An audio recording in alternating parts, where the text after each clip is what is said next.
After reading the 5 love languages of children, I discovered that this story was written for parents on how to love their children. The story shows how to keep an emotionally healthy child. And there's 5 main points of the 5 love languages of children I want to talk about today. The first being physical touch. Second being quality time. Third being acts of service. Fourth being gifts, and the last being words of affirmation. Each one of these is a different aspect of developing an emotionally healthy child. Dr. Gary Chapman and Dr. Ross Campbell clearly explained how to love a child with real testimonies, examples, and facts to support their statements. They didn't make one statement without backing it up with a fact or proof evidence of what they stated.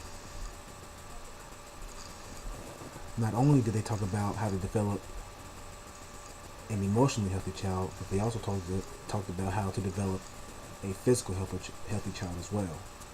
So the first thing I want to talk to you about is physical touch. Physical touch is one of love's strongest voices. In recent years, many research studies have shown or came to the same conclusion that babies who are held and kissed develop a healthier emotional life than those who aren't. The second thing I want to talk to you about, quality time. Quality time is basically to show the child that you take a time out your day to show that you love your child. When you spend quality time with your child, not only are you supposed to be with the child, but you are actually supposed to be participating in the activities with the child, actually doing stuff with them. The third thing I want to talk to you about is acts of service. When you become a parent, you enroll for a full-time service, says Gary Chapman. The love language is physically and emotionally demanding. Acts of service also focuses on what is best for the child opposed to what the child wants. The fourth thing I want to talk to you about is gifts. Gifts is just another way to show a child that you love them. When a child is a baby and don't understand what love is at the time, you can show your child that you love them by giving them gifts. That's a good way to show a young child that you love them. You can also show a child that's older and understands what love is and give them gifts too to show you love.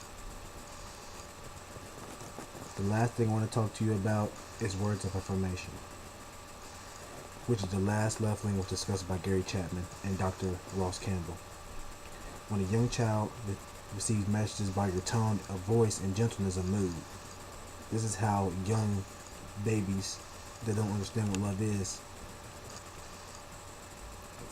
find out that their parent loves them. An example I can give is basically saying that calling your child handsome or beautiful, that's just words of encouragement, basically just giving positive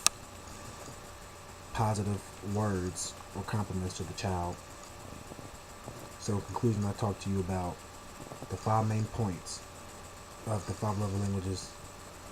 First being physical touch, second being quality time, third being acts of service, fourth being words of affirmation, and the last being gifts.